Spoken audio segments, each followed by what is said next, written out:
आप सुन रहे हैं नाइट 130। तो चलिए बढ़ते हैं आज की कहानी की ओर। दोस्तों, मैं एक ट्रक ड्राइवर हूं, लेकिन उस रात ने मेरी जिंदगी बदल दी।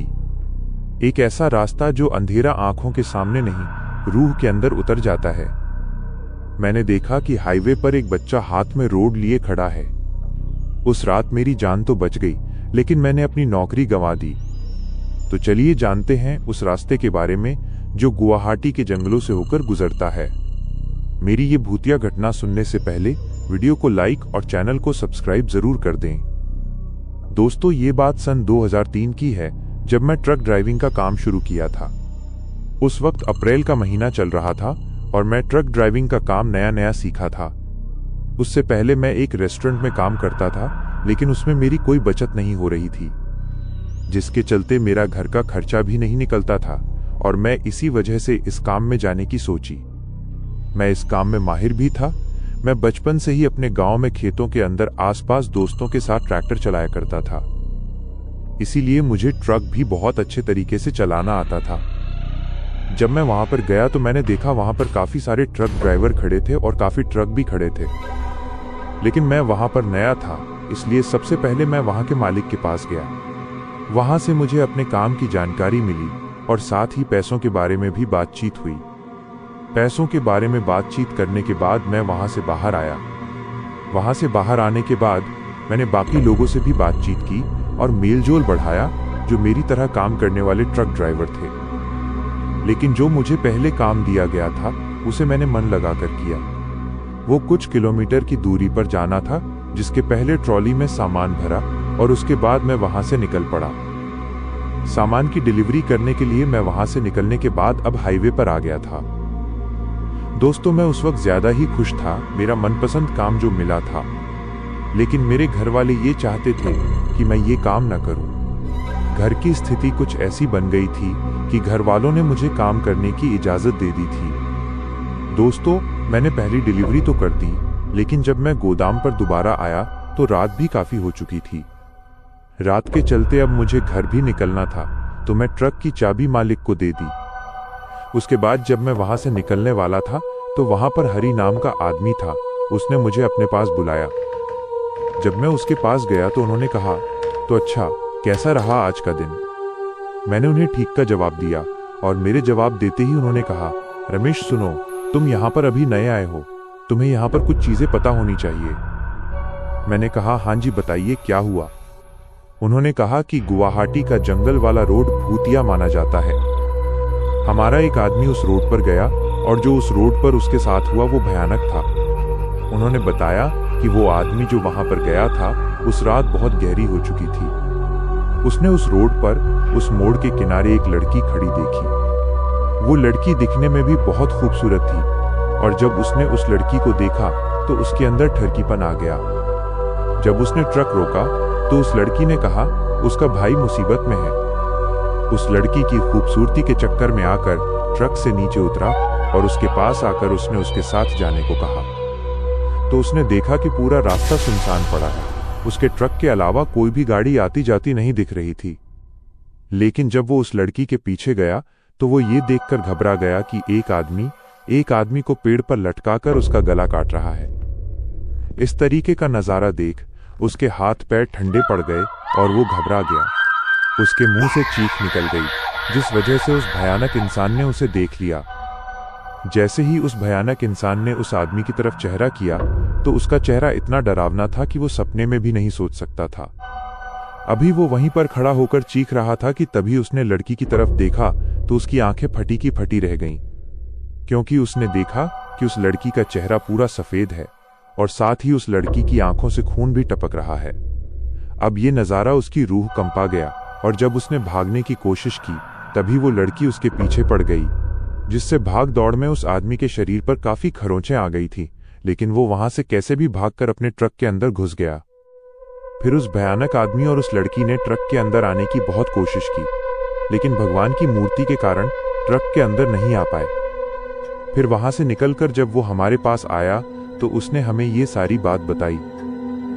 दोस्तों, जब मुझे ये बात रमेश जी ने बताई तो मुझे डर लगने लगा। उन्होंने मुझे कहा कि जब मालिक उस रोड पर जाने को कितना भी कहे तो तुम मना कर देना, मालिक चाहे कितने भी पैसे दे। वहां पर सभी खड़े ट्रक ड्राइवर भी उनकी बात पर हाँ भर रहे थे और मैं समझ चुका था कि वो आदमी जो भी कह रहा है वो मेरी भलाई के लिए कह रहा है। ये सब सुनकर मैं अपने घर लौट आया और खाना पीना खाकर सो गया। जब मैं सो रहा था तो मेरे सपने में वही लड़की आई जिसका जिक्र वो सब भाई कर रहे थे। उस वक्त मैं काफी ज्यादा डर गया था, जिस वजह से भगवान का नाम लेकर सो गया। फिर जब सुबह हुई तो फिर तैयार होकर अपने काम के लिए निकल गया। जब मैं वहां पर पहुंचा तो देखा कि वहां पर ट्रक खड़े हुए थे और मैं भी वहां पर जाके खड़ा हुआ था कि तभी मुझे मालिक ने बुला लिया। उन्होंने कहा कि तुम्हें एक डिलीवरी देनी है और शाम को ही जाना है, बाकी चीजें तुम्हें रमेश बता देगा, अभी तुम नए हो तो जल्दी जल्दी सारी चीजें समझ लो। फिर जब मैं वहां से बाहर आया तो मैं शाम होने का इंतजार करने लगा। जब शाम हुई तो मुझे पास ही डिलीवरी करने को बोला गया जिसकी दूरी ज्यादा नहीं थी। फिर क्या था, मैं भी ट्रक लोड करवाया और उसके बाद मैं निकल गया। गाना गुनगुनाता हुआ मैं अपना ट्रक चला रहा था। फिर सही समय के साथ मैंने अपनी डिलीवरी दी, लेकिन जब मैं वापस लौटा तो तब तक काफी रात हो चुकी थी। दरअसल मैंने देखा कि सब लोग वहां पर खड़े हुए थे और जब मैं उनके पास गया तो वो लोग मुझे देखकर हंस रहे थे। उनकी हंसी मैं समझ नहीं पाया, लेकिन फिर से रमेश जी ने मेरा हालचाल पूछा तो मैंने बताया, जी भाई साहब मैं बिल्कुल ठीक हूँ। मैं अभी अपना हाल ही बताया था कि वहां खड़े एक आदमी ने कहा, क्या तुम्हें बताया नहीं कि 3 दिन पहले मेरे साथ क्या हुआ था? मैंने पूछा, क्या हुआ? तो उसने बताया कि जब वो ट्रक लेकर पुलिया वाले रास्ते से जा रहा था तो उसने देखा कि सड़क पर एक बुजुर्ग आदमी लेटा हुआ है। उसको ऐसा लेटा देख उसने हॉर्न मारा, उसके बाद भी वो बुजुर्ग आदमी उठा नहीं। जब वो ट्रक से नीचे उतरा और देखा कि वहां पर वो आदमी नहीं है। जब उस आदमी को मैं वहां नहीं देखकर चारों तरफ देखने लगा और सदमे में आ गया।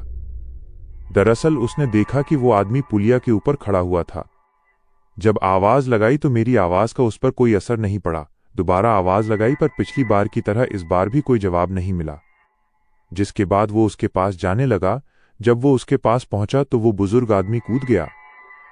उसको नीचे कूदता देख वो जोर से चिल्ला उठा और जब उसने नीचे डरते डरते झांका तो उसकी रूह कांप गई।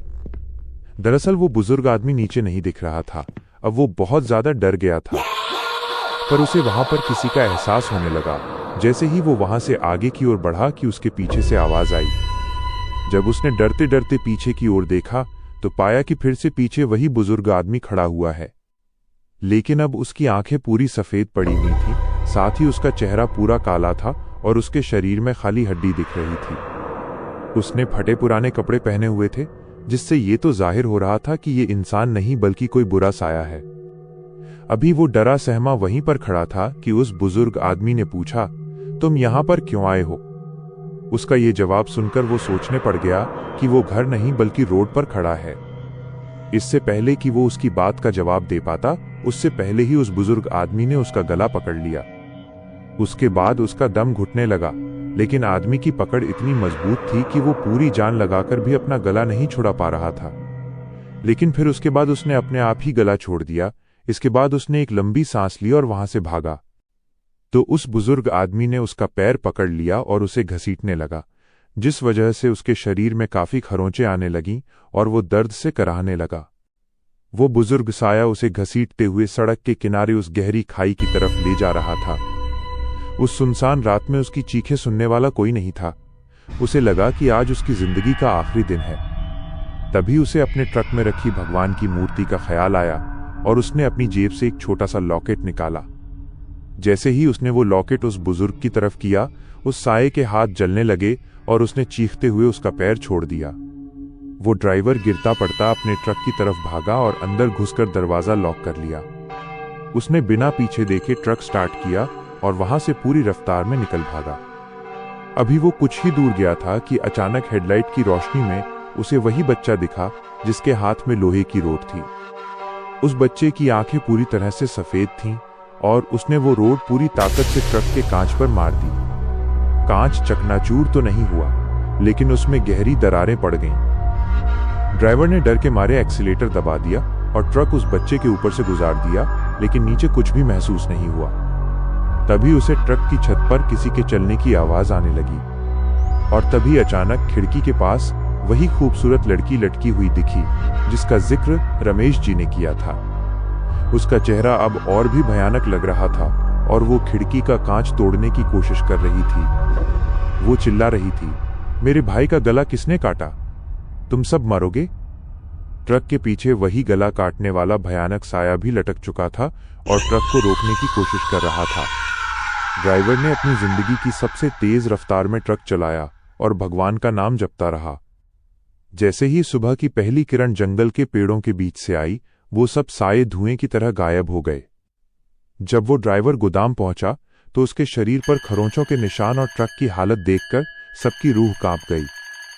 उसने उसी वक्त ट्रक की चाबी मालिक को सौंपी और दोबारा कभी उस रास्ते पर न जाने की कसम खाई।